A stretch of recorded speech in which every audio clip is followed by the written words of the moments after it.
So your overall impression of this one, Jimmy? Well, I've seen quite a number of these fan productions that were made after the show went off the air in 1989 and before it came back in 2005. There were a bunch of fans who wanted more visual Doctor Who. I mean, of course, there were novels.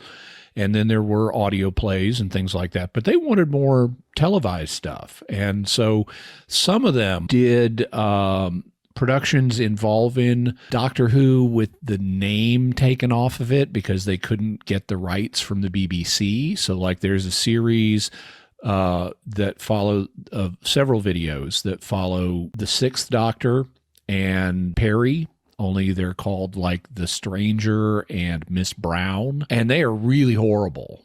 They are not well done at all, but there are a number of videos that are much better done where the fans didn't go to the BBC, but under British licensing law, if you created a character, you still held the rights to it. That's why, for example, the estate of, and I'm blanking on his name, the guy who created the Dalek, has to be consulted in order to be able to use the Daleks. And in the same way, all of these side characters, other than the Doctor himself, were created by writers who could give permission for the use of their characters. And so the fans went to the relevant writers and got permission to use the Brigadier and Sarah Jane Smith and Victoria Waterfield and Professor Travers and the Great Intelligence and the Yeti and put together a new story. And this is one of the better ones. I thought it was surprisingly good for being a very low budget fan film. Mm-hmm.